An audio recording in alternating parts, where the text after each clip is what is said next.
Et comme les bons comptes font les bons amis, en échange, tu me racontes une de tes histoires. Il a acquiescé, il a passé commande. Et puis j'ai commencé par « Il était une fois » une histoire que j'avais écrite la veille. Pendant que j'ai dit mes mots, il a bu son café. Et puis après la chute, il m'a remercié et il a filé. Il avait gardé tout au long du conte une ligne grave qui m'avait laissé perplexe après son départ et j'étais à mon tour assis seul et dubitatif à la terrasse du café. Alors pour me rassurer, j'ai décidé de renouveler cette « Il était une fois », mais un inconnu cette fois-ci. Alors j'ai interpellé le cafetier. « Hé, dites-moi, vous saviez qu'il était une fois ?» Il m'a écouté très attentivement, et puis après la chute, il m'a dit « Ah, c'est très joli, merci !» Bon, il avait l'air sincère, mais sa sincérité elle ressemblait fort à la gentillesse usuelle du bon commerçant. Alors j'ai renouvelé mon expérience sur une jeune fille, cliente elle aussi du café. Elle aussi, elle m'a écouté très attentivement, et puis après la chute, elle m'a dit « Ah, c'est très joli, merci !»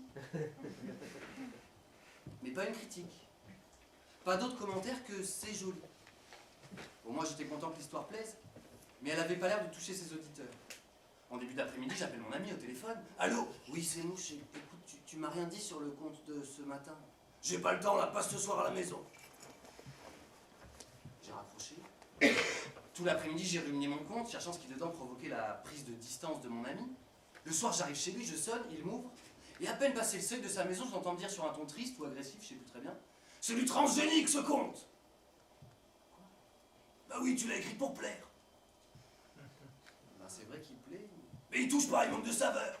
Oui. C'est normal, c'est transgénique, je te dis. Tu vois, c'est comme pour les tomates.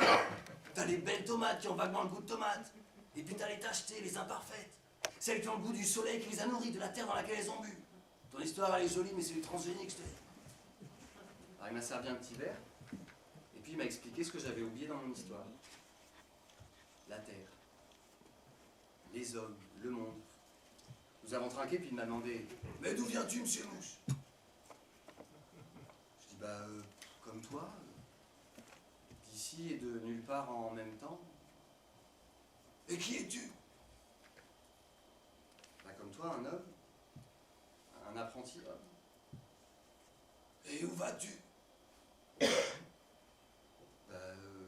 comme toi, je sais pas toujours. » Eh ben, c'est ça qu'il faut qu'on entende pour que ton compte soit bon. Il faut qu'il parle de toi, de l'homme. Des hommes qui façonnent ce monde. Enlève tes chaussures, foule la terre, aime-la. Et narre des contes bio. Alors depuis ce jour, je cherche plus à plaire à tous avec des contes transgéniques. Je produis bio.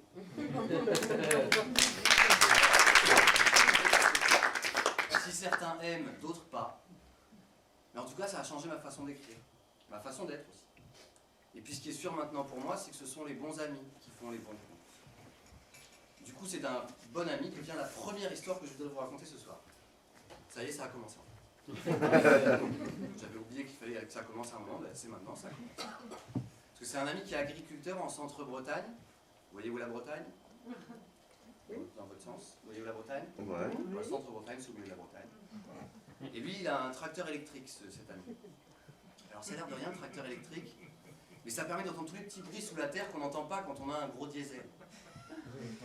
Et un jour qu'il faisait son chant, comme ça, en silence, il a entendu un truc qui venait du sol, ça faisait « Que fais-tu, petite patate ?»« Je prépare mon avenir, et je suis pas une patate, je suis une pomme de terre. »« Oh pardon, mais quel est ton rêve ?»« Finir dans les cuisines d'un grand restaurant de la capitale. »« Mais tu es bien ambitieuse, ça te fera travailler dur. »« Ah ouais, mais je suis capable, je suis pas une pomme de chips. » Reste calme, petite pomme de terre. Je me soucie juste de ton futur. Je te montrerai, gros poireau, jusqu'où je peux aller. Le jour où la petite patate est assez mûre pour entrer dans la vie active, la grosse machine agricole la sort de la terre pour la mettre en cagette. Petite patate monte en camion à la capitale et passe une nuit dans la cuisine d'un grand restaurant. Elle est stressée et dort mal. Au lever du jour, elle s'impatiente. Elle se demande quand et à quelle sauce elle va être mangée. Elle rêve de gratin, de friture, voire de feu de bois. Sur les coups de 11 heures, le commis de cuisine sort petite patate de son casier pour la plonger dans l'eau bouillante avec d'autres pommes de terre de grande classe. Il va faire quoi? Il va faire quoi? Demande petite patate toute excitée à ses voisines. Ces choses-là ne se demandent pas, répond la patate placée au fond de la marmite. Notre rôle est de cuire, pas de réfléchir. Oh, mais je veux savoir, moi. J'ai travaillé toute ma vie pour en arriver là. me diriger. Tu es bien prétentieuse, petite patate. Je suis pas une patate, je suis une pomme de terre. Et j'ai travaillé dur en attendant ce jour. L'eau continue de bouillir, et les pommes de terre, elles discutent plus. Elles sont si concentrées sur leur cuisson qu'elles voient pas le temps passer. 5 minutes.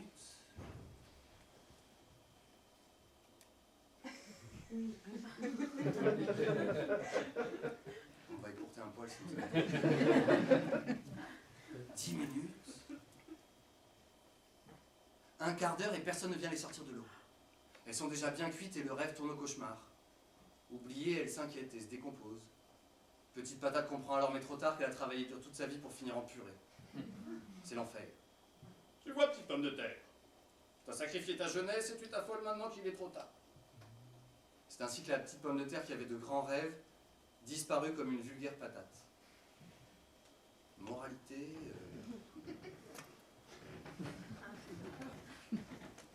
Tant va la patate à l'eau qu'à la fin elle s'effrite.